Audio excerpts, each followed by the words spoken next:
New polling data, Americans see crisis. Nearly 8 in 10 voters say the United States is in the middle of a political crisis. That's according to the new Quinnipiac University national poll released this week. The poll found that 79% of registered voters see the country in crisis, including overwhelming majorities of Democrats and independents, and even 60% of Republicans. Concerns about politically motivated violence are rising sharply. 71% of voters now call it a very serious problem, up from just over half in June. Majority also believes the situation will only get worse in the years ahead. There's pessimism, too, about free speech and democracy itself. 53% of voters now say they doubt freedom of speech is being protected, a reversal from earlier this year. And by a 53 to 41% margin, voters say American democracy is not working. Quinnipiac's Tim Malloy summed it up. A shudder of concern and pessimism rattles a broad swath of the electorate.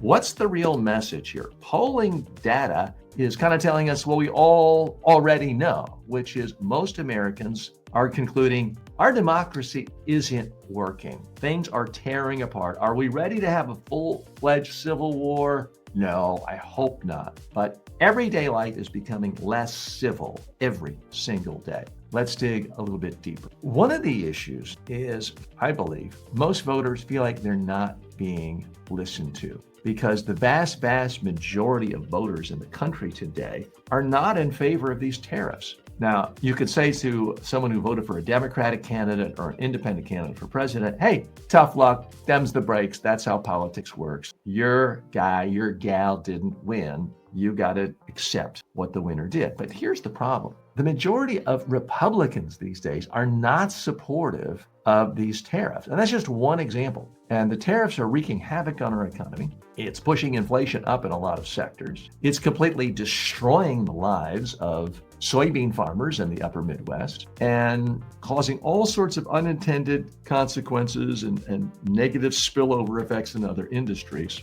And most people feel like, well, what can we do? We can't do anything. And traditionally, you'd say, well, of course you can, because you have to have support for something like this, because the Congress has to ratify tariffs. Well, the Congress is rolling over and playing dead. They're saying whatever dear leader wants, at least majority members of each chamber are saying, we're not going to question it. We're not going to assert our constitutional role of making legislation, of ratifying tariffs. We're just going to let dear leader do whatever he wants. And we're going to pretend that everyone's okay with the idea of this being an autocracy. And we're going to, because we don't want a mean tweet from the big orange one. We don't like all the people showing up with weaponry at our homes. So we're just going to roll over and play dead. That's what's happened to the United States Congress. And that has enabled dear leader to do whatever he wants. And that's what you're seeing in this poll. Yet 79% of registered voters see the country in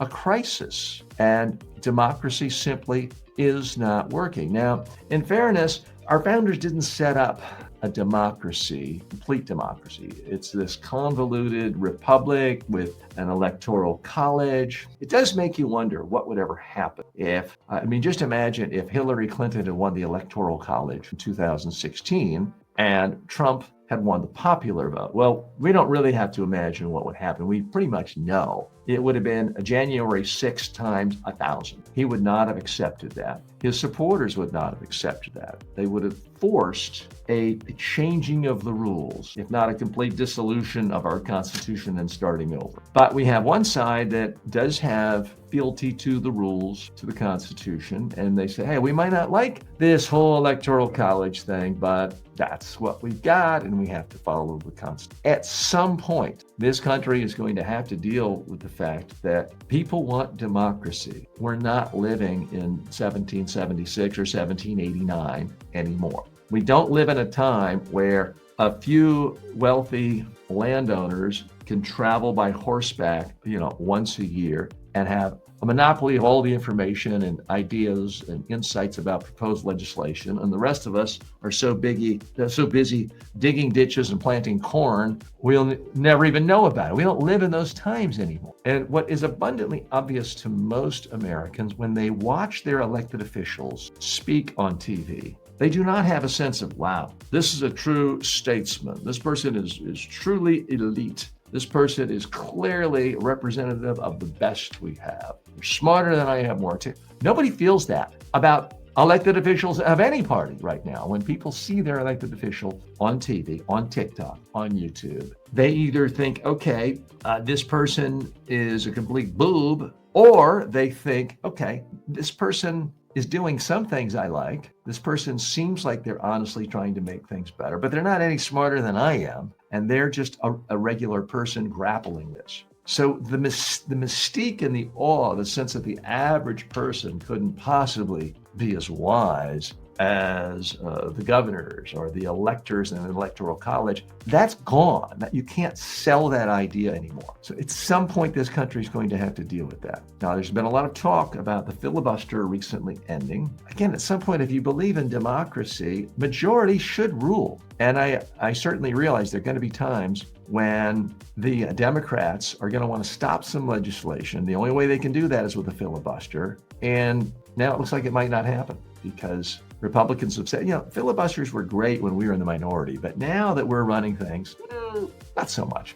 So where do we go with this polling data? Let's not forget that the states are not neatly divided where everyone in Florida is a Republican and everyone in New York is a Democrat. No, it's not like that in America. And it's certainly not aligned the way businesses in the South, dependent on slavery, had one interest in the Civil War, and businesses in the North had different economic interests. There's no clear-cut cleavage to pull the country apart. There are Republicans and Democrats, liberals and conservatives and central in every state, in every city, in every neighborhood, and sometimes in every single house. So while it's all well and good to talk about Civil War, as a practical matter, very hard to start fighting with someone who might actually be sleeping in your bedroom, because the political divisions are often divided not by states, but often even by gender. I mean, the sheer number of men, especially white men, people who look like me, who just automatically are now voting for Trump every chance they get. The numbers there are very different than white women, for example. So there's a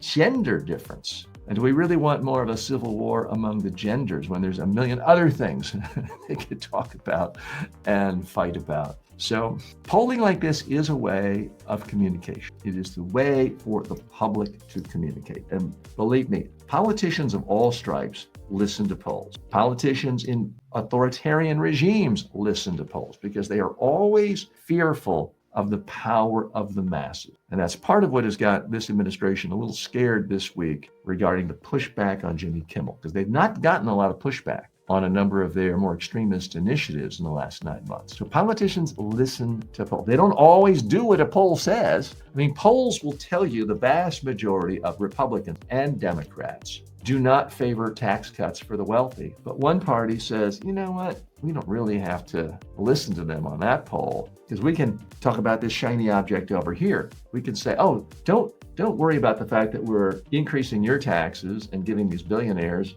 hundreds of millions of tax cuts, because let's talk about the 5 transgender athletes competing in the entire country, and that'll really scare you and get you diverted.